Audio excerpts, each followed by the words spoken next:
आप सभी का बहुत बहुत स्वागत है। आज हम लोग क्लास 8 का भूगोल अध्याय 6 मानव संसाधन के प्रश्नों को हल करेंगे। और ये जो पाठ है मानव संसाधन, ये आगे का जितना भी क्लास है आपका हर जगह बहुत काम आने वाला है। ख़ास तौर से आप जब कॉलेज में जाएंगे, इंटर ग्रेजुएशन या फिर पीजी करते हैं, तो ये चैप्टर बहुत ही आपका इम्पोर्टेंट हो जाता है। ठीक है, तो चलिए देखते हैं अभ्यास। पहला प्रश्न है, रिक्त स्थानों की पूर्ति करें। देखिए, एक नंबर है इसमें, विश्व का दूसरा सर्वाधिक जनसंख्या रिक्त स्थान की है। तो यहाँ आपका भराएगा भारत। फिर से देखिए, विश्व का दूसरा सर्वाधिक जनसंख्या भारत की है। ठीक है, पहले नंबर पर चीन है। 2014 की जनगणना के अनुसार चीन का जो जनसंख्या है 135 करोड़ के लगभग में है और भारत का 121 करोड़ के लगभग में। ये अभी बढ़ चुका है, नया जनसंख्या में आपका ये आंकड़ा बदल जाएगा। ठीक है, आगे देखिए 2 नंबर, विश्व की लगभग रिक्त स्थान प्रतिशत जनसंख्या उत्तरी गोलार्ध में निवास करती है। तो यहाँ आपका भराएगा 95। ठीक है, फिर से देखिए, विश्व की लगभग 95% जनसंख्या उत्तरी गोलार्ध में निवास करती है। और इसका कारण ये है कि इस 95% में स्थल भाग अधिक है। ठीक है, बाकी जो भाग है उसमें पहाड़ या बर्फीला जगह होने के कारण वहाँ पर जनसंख्या कम पाया जाता है, या फिर वो समुद्र वाला इलाका होगा। ठीक है, 3 नंबर देखिए, जनसंख्या के लिए रिक्त स्थान जलवायु अनुकूल है। तो यहाँ आपका भराएगा शीतोष्ण एवं उष्ण आर्द्र। फिर से देखिए, जनसंख्या के लिए शीतोष्ण एवं उष्ण आर्द्र जलवायु अनुकूल है। इसको थोड़ा समझ लीजिए। शीतोष्ण एवं उष्ण आर्द्र जलवायु में लगभग मौसम एक जैसा रहता है। गर्मी में भी बहुत ज़्यादा गर्मी नहीं और ठंड में भी बहुत ज़्यादा ठंड नहीं लगती है। ठीक है, जहाँ बहुत ज़्यादा ठंडी होगी या बहुत ज़्यादा गर्मी होगा तो ऐसे जगह में भी लोगों का रह पाना मुश्किल होता है और उस तरह की जगह में जनसंख्या विरल होती है, यानी कि कम होती है। ठीक है, अगला है 4 नंबर, 2011 की जनगणना के अनुसार झारखंड का लिंगानुपात रिक्त स्थान है। तो यहाँ आपका भराएगा 947। फिर से देखिए, 2011 की जनगणना के अनुसार झारखंड का लिंगानुपात 947 है। ठीक है, देखिए ये लिंगानुपात क्या है, 1000 पुरुष पे महिलाओं की संख्या। ठीक है, मतलब अगर यदि 1000 पुरुष में से के लिए 1000 से ज़्यादा महिला होगी तो उसको लिखा जाएगा, या कम होगी तो उसको लिखा जाएगा। तो यहाँ पे क्या है कि 1000 पुरुष के लिए 947 महिला ही है, यानी कि 53 पुरुष को महिला उपलब्ध नहीं हो पाएगी शादी के लिए। ठीक है, अगला प्रश्न देखिए 2 नंबर है, सही उत्तर लिखें। पहला प्रश्न है, सर्वश्रेष्ठ संसाधन होता है। देखिए, सबसे अच्छा संसाधन कौन सा होता है पूछ रहे हैं। तो यहाँ ऑप्शन है, देखिए, क खनिज, ख वन, ग मानव, घ जल। तो यहाँ आपका उत्तर होगा ग मानव। ठीक है, मानव सबसे सर्वश्रेष्ठ संसाधन है क्योंकि मानव ही सभी वस्तुओं को उपयोग के लायक बनाता है, यानी कि उसको संसाधन बनाता है। ठीक है, इसलिए पहला तो आदमी ही सबसे बड़ा संसाधन है। 2 नंबर देखिए, निम्नलिखित में विरल जनसंख्या का क्षेत्र है। ऑप्शन देखिए, क सहारा मरुस्थल, ख दक्षिणी एशिया, ग दक्षिण पूर्व एशिया, घ उत्तरी पूर्वी यूएसए। तो यहाँ आपका उत्तर होगा क नंबर, सहारा मरुस्थल। देखिए, सहारा मरुस्थल में विरल जनसंख्या होने का क्या कारण? विरल मतलब कम, ठीक है, और मरुस्थल कहने का मतलब जहाँ मिट्टी बंजर होती है, ठीक है, यहाँ पे बालू ही बालू पाया जाता है। ठीक है, बारिश कम होने के कारण यहाँ पे मिट्टी बंजर हो गई है और यहाँ पे पेड़ पौधे कम ही उग पाते हैं। ठीक है, इसलिए और पानी का अभाव होने के कारण इस तरह के जगह में लोग बसना नहीं चाहते हैं। यहाँ पे जनसंख्या बहुत कम होती है, इसलिए ऐसे जगहों में लोग ऊँट को पालते हैं, क्योंकि ऊँट एक ऐसा जानवर है जो एक बार पानी पी लेने से पूरे सप्ताह तक बिना पानी पिए भी रह सकता है, और उसके जो पाँव होते हैं वो बालू में धंसते नहीं हैं, यानी कि वो बहुत तेज़ी से चल सकता है। इसलिए इसे रेगिस्तान का जहाज भी कहा जाता है ऊँट को। ठीक है, अगला प्रश्न है, झारखंड का जनसंख्या घनत्व है। ऑप्शन देखिए, क 414, ख 382, ग 280, घ 2। देखिए,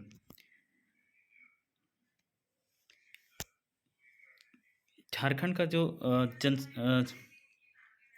जनसंख्या घनत्व है ये 414 व्यक्ति प्रति वर्ग किलोमीटर है। ठीक है, माने 1 किलोमीटर के एरिया में लगभग 414 व्यक्ति पूरे झारखंड में हिसाब से एवरेज निकाला गया है। और अगर यदि किसी डिस्ट्रिक्ट को लेते हैं तो जिला में धनबाद का जनसंख्या घनत्व सबसे ज़्यादा है, वहाँ पे लगभग 1200 के आसपास है, और उसके बाद दूसरे नंबर पे रांची आता है। और अगर देश का लेते हैं तो बिहार राज्य 1 नंबर पे है जनसंख्या घनत्व पे, और केंद्र शासित में दिल्ली, नई दिल्ली। ठीक है, अगला प्रश्न देखिए, 4 नंबर है, जनसंख्या परिवर्तन का कारण है। देखिए, जनसंख्या परिवर्तन का क्या कारण है? ऑप्शन देखिए, क नंबर जन्म दर, ख मृत्यु दर, ग प्रवास, घ उपयुक्त सभी। तो यहाँ आपका उत्तर होगा उपयुक्त सभी, घ नंबर। ठीक है, जनसंख्या में परिवर्तन का कारण देखिए, जन्म दर अगर यदि ज़्यादा जन्म होता है तो भी वहाँ वृद्धि हो जाएगा। मृत्यु दर अगर यदि ज़्यादा हो गया तो लोगों की संख्या कम हो जाएगी। ठीक है, या प्रवास दूसरे जगह चले जाते हैं लोग, तो वहाँ पर कम हो जाएगा जनसंख्या। ठीक है, तो ये सभी परिवर्तन का कारण है। ठीक है, अगला देखिए 3 नंबर, निम्नलिखित प्रश्नों का उत्तर एक वाक्य में दें। पहला प्रश्न है, विश्व के सर्वाधिक घना बसा महाद्वीप का नाम लिखिए। ठीक है, देखिए उत्तर देखिए, एशिया विश्व का सर्वाधिक घना बसा महाद्वीप है। ठीक है, तो एशिया ही सबसे अधिक घना बसा हुआ महाद्वीप क्यों है, इसको जान लीजिए। इस मानचित्र को देखिए, यहाँ पे आपका ये जो क्षेत्र है ब्लैक कलर में जो दिख रहा है, ठीक है, ये आपका एशिया में आता है, और ये ब्लैक कलर का सबसे ज़्यादा जनसंख्या घनत्व को दिखाया गया है। ठीक है, और इसका कारण है यहाँ का समतल भूमि का होना। ठीक है, अगला प्रश्न देखिए, भारत का जनसंख्या घनत्व कितना है? उत्तर देखिए, 382 व्यक्ति प्रति वर्ग किलोमीटर। ठीक है, मतलब 1 किलोमीटर के दायरे में 382 व्यक्ति लगभग होते हैं। ठीक है, ये जरूरी नहीं है, लेकिन एवरेज जो होता है औसत निकाला गया है।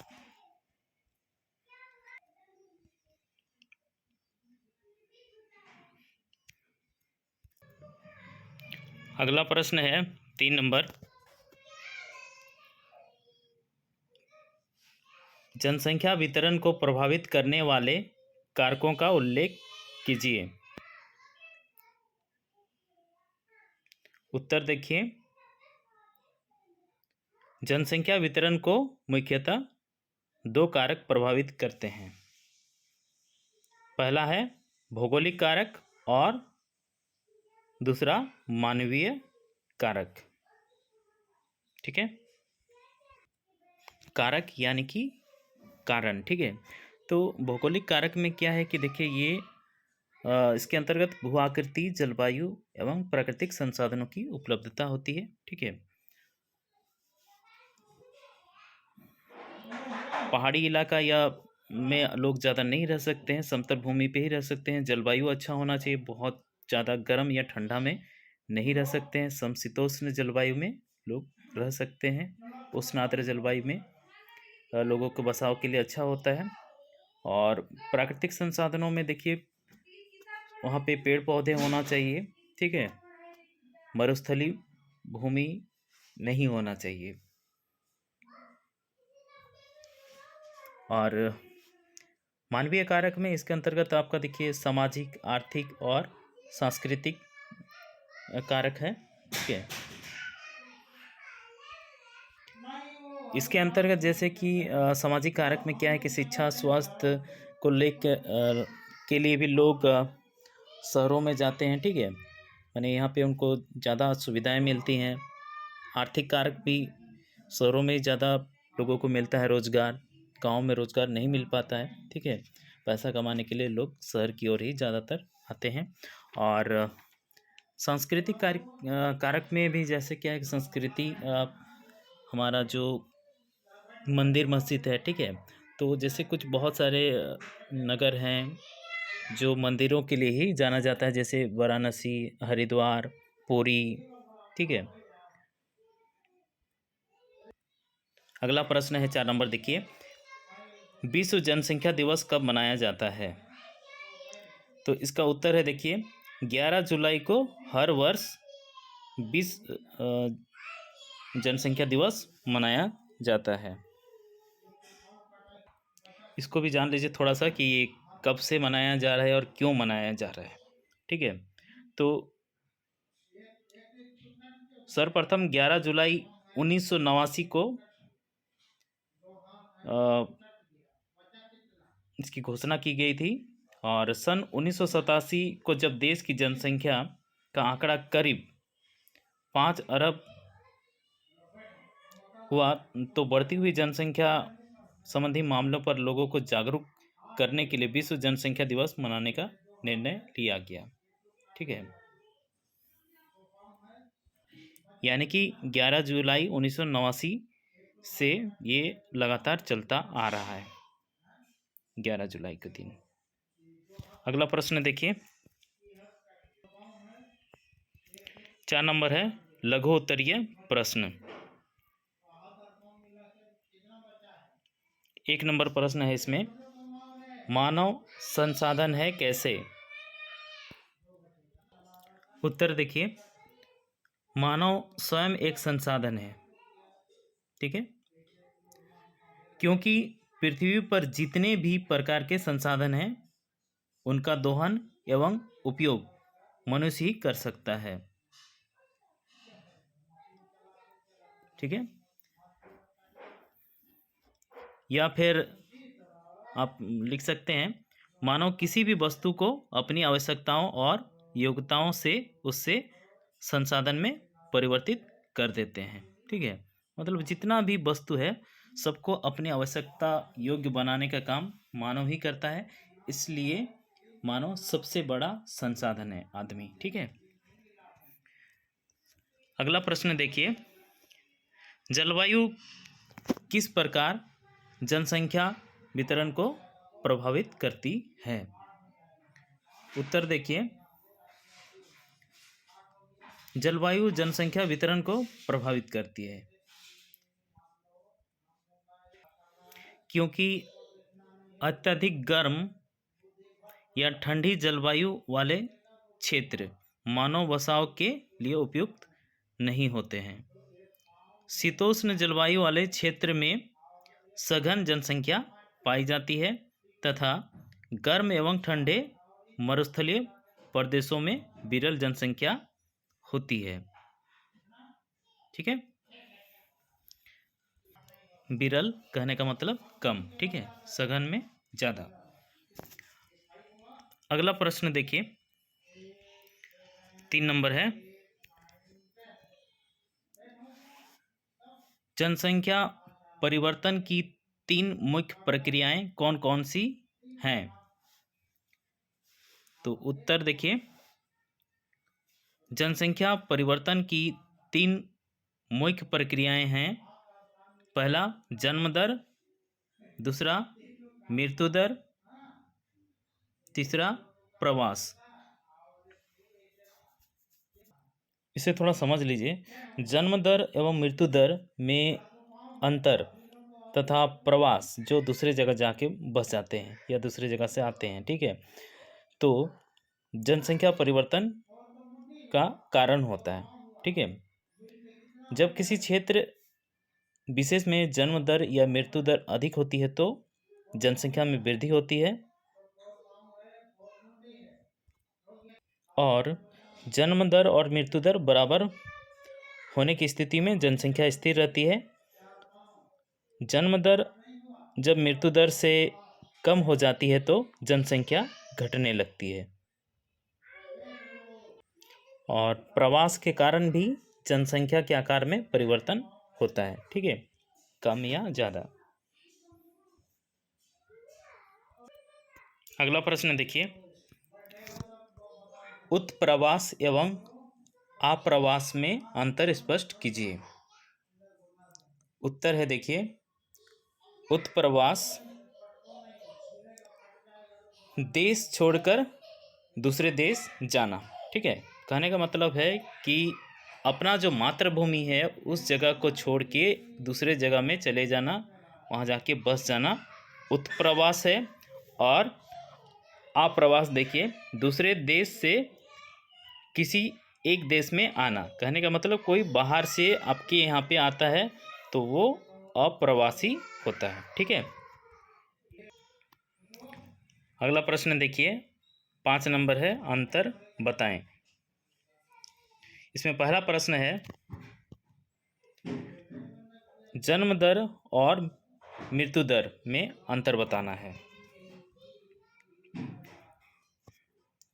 तो उत्तर देखिए,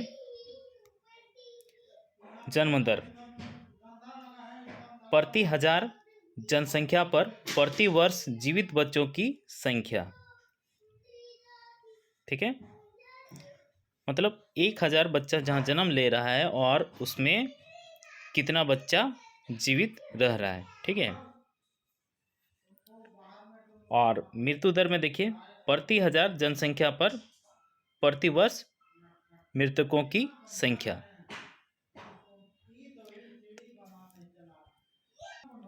इसको समझ लीजिए जैसे कि 1000 आदमी एवरेज के तौर पर। ठीक है, उसमें से कितने लोगों का वृद्धि होता है तो वो हो गया जन्म दर। अगर यदि वृद्धि हो तो जन्म दर, और अगर कम होता है तो मृत्यु दर। तो ये इसका मतलब ये नहीं कि ज़्यादा जन्म हो गया यानी कि मृत्यु हुआ ही नहीं, ऐसा नहीं होगा। तो दोनों का एवरेज निकाला जाता है। ठीक है,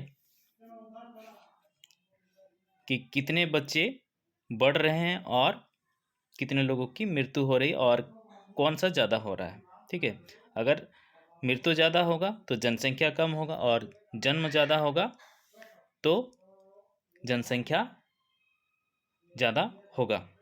ठीक है, मृत्यु होने से कम होगा।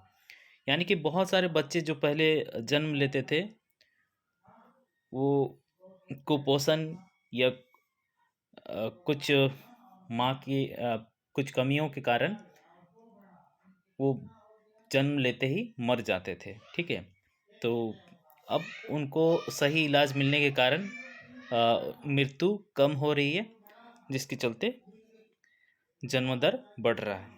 ठीक है, अगला प्रश्न देखिए 2 नंबर, उत्प्रवास और आप्रवास। इसका उत्तर आप पिछले प्रश्न 4 में देख चुके हैं, इसको आप पीछे जाके देख सकते हैं। ठीक है, अगला प्रश्न देखिए 6 नंबर है, कारण बताएं। इसमें पहला प्रश्न है, मिस्र में नील नदी घाटी घने बसा वाला क्षेत्र है। देखिए, मिस्र एक देश है, वहाँ पे एक नील नदी है और उसका जो घाटी है, ठीक है, वो घना बसा वाला क्षेत्र है, वहाँ पर बहुत ज़्यादा जनसंख्या होती है। तो इसका क्या कारण है? उत्तर देखिए, मिस्र में नील नदी घाटी घने बसा वाला क्षेत्र है क्योंकि यहाँ का मीठा जल, ठीक है, मीठा जल कहने का मतलब वो नमकीन नहीं है, साफ पानी है, उपजाऊ मृदा एवं खनिज संसाधनों की उपलब्धता लोगों को बसने के लिए आकर्षित करती है। ठीक है, इसलिए मिस्र को नील नदी का देन भी कहा जाता है। ठीक है, अगला प्रश्न देखिए 2 नंबर, नाइजीरिया की जनसंख्या वृद्धि दर बहुत अधिक है, तो इसका कारण हमको बताना है कि नाइजीरिया की जनसंख्या वृद्धि दर बहुत अधिक है। उत्तर देखिए, नाइजीरिया अल्प विकसित देश है। ठीक है, मतलब पूरा विकसित नहीं है, अल्प विकसित है। यहाँ की आबादी का एक बड़ा भाग आज भी भोजन, शिक्षा, स्वास्थ्य समेत मूल सुविधाओं से दूर और है।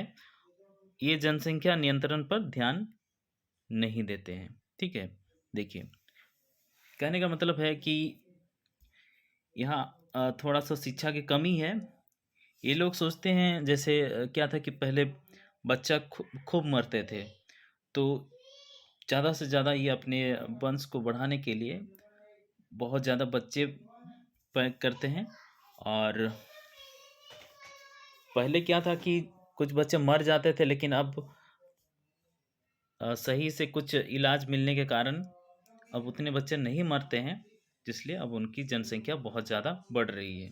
ठीक है, आप ऐसे देख सकते हैं किस तरह के दिखते हैं लोग। अगला प्रश्न देखिए 7 नंबर,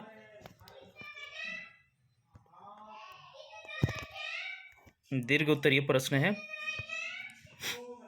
ये। प्रश्न है, जनसंख्या परिवर्तन से आप क्या समझते हैं? जनसंख्या परिवर्तन के मुख्य कारण कौन कौन से हैं, व्याख्या कीजिए। तो उत्तर देखिए, उत्तर है, जनसंख्या परिवर्तन किसी भी क्षेत्र में रहने वाले लोगों की जनसंख्या में निश्चित अवधि में आए परिवर्तन को व्यक्त करती है। ठीक है, एक निश्चित समय में जो परिवर्तन आता है उसको व्यक्त करती है। जनसंख्या परिवर्तन के 3 मुख्य कारण हैं। पहला है जन्म दर, दूसरा मृत्यु दर और तीसरा प्रवास। ठीक है,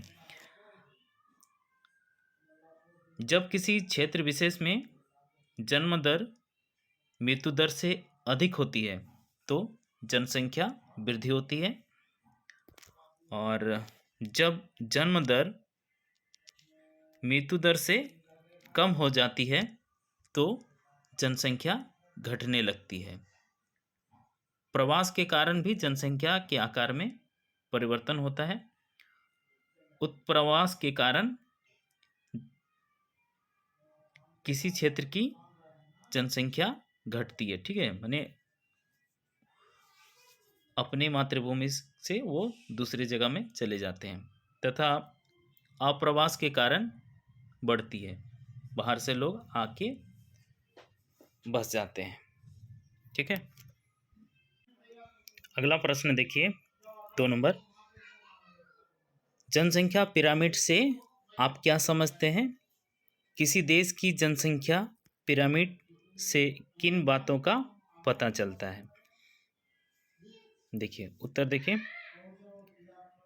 जनसंख्या पिरामिड से हमें स्त्री एवं पुरुषों के विभिन्न आयु वर्गों के वितरण के बारे में पता चलता है, ठीक है। किसी देश की जनसंख्या पिरामिड से निम्न बातों का पता चलता है। पहला देखिए, जनसंख्या पिरामिड के आधार से जन्म दर के अधिक या कम होने का संकेत मिलता है। दूसरा देखिए, अविकसित या अल्प विकसित देशों के पिरामिड का आधार चौड़ा होता है, ठीक है, जो निचला हिस्सा है वो चौड़ा होता है। अल्प विकसित या अविकसित जो देश होते हैं। तीसरा में देखिए, जिस पिरामिड का मध्य भाग चौड़ा होता है वहाँ युवा मतलब जो जवान लोग हैं वर्ग की संख्या अधिक होती है। 4 नंबर, कम जन्म दर एवं कम मृत्यु दर वाले देशों का पिरामिड का आधार संकरा होता है, मतलब बीच में पतला हो जाता है। यह स्थिति विकसित देशों में होती है, ठीक है। अगला प्रश्न देखिए 8 नंबर है, परियोजना कार्य प्रोजेक्ट वर्क, ठीक है। तो इसमें पहला प्रश्न है देखिए, भारत की 5 सर्वाधिक जनसंख्या वाले राज्यों की सूची बनावें। इन राज्यों की जनसंख्या को प्रदर्शित करने के लिए एक दंड आरेख बनावें, ठीक है। तो देखिए, भारत के 5 सर्वाधिक जनसंख्या वाले राज्य जो हैं क्रम संख्या के अनुसार देखिए, पहला है उत्तर प्रदेश, यहाँ की जनसंख्या है लगभग 20 करोड़। और दूसरा में महाराष्ट्र, इसकी जनसंख्या लगभग 12 करोड़। और तीसरा में बिहार, 11 करोड़ के लगभग इसकी जनसंख्या है। चौथा है पश्चिम बंगाल, इसकी 10 करोड़ के लगभग में जनसंख्या है। और पांचवा में है मध्य प्रदेश, 8 करोड़ के लगभग में। तो इसका दंड आरेख कैसे बनाना है देखिए, यहाँ पे चित्र इस तरह से आपको बना लेना है, ठीक है। और इधर आप जनसंख्या को दिखाइएगा इस तरह से, यहाँ पे आप इसको कलर कर सकते हैं, ठीक है, इसको कलर कर दीजिएगा।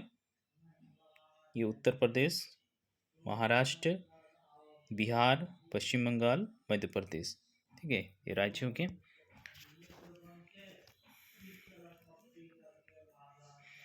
अगला प्रश्न देखिए 2 नंबर, विश्व का राजनीतिक मानचित्र पर सघन तथा विरल जनसंख्या वाले प्रदेशों को अलग अलग रंगों से प्रदर्शित करें। देखिए, सघन यानी कि जहाँ पे जनसंख्या ज़्यादा है, ठीक है। तो देखिए, जहाँ भी आपको ब्लैक काला में दिखाई दे रहा है वो सबसे ज़्यादा सघन है, ठीक है। तो इस तरह से आपको मानचित्र में दर्शाना है,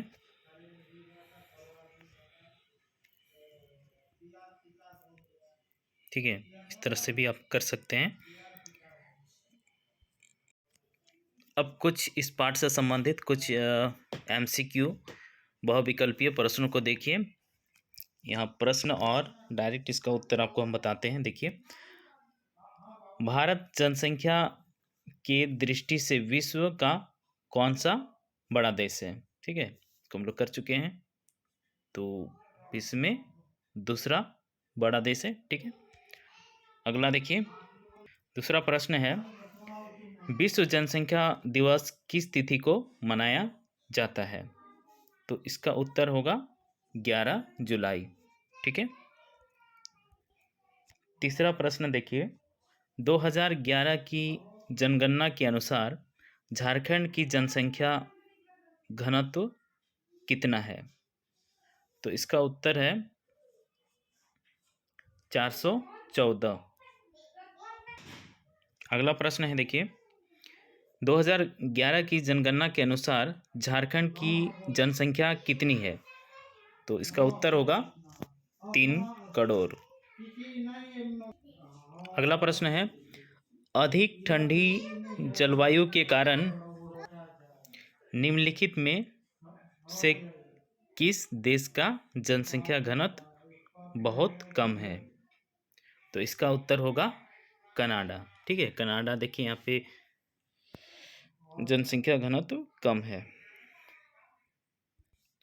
अगला छठा नंबर का प्रश्न है, संसाधन भूगोल के जनक के नाम से किस विद्वान को जाना जाता है? तो इसका उत्तर है जिमरमैन या जिम्मरमैन भी कहा जाता है। ठीक है, यह पाठ यहीं पर समाप्त होता है। आप लोग को कोई प्रश्न पूछना होगा तो कमेंट कीजिएगा, और इस वीडियो को ज़्यादा से ज़्यादा शेयर कीजिए, लाइक कीजिए, कमेंट कीजिए, और मिलते हैं अगले क्लास में। तब तक के लिए टेक केयर, बाय, जय हिंद।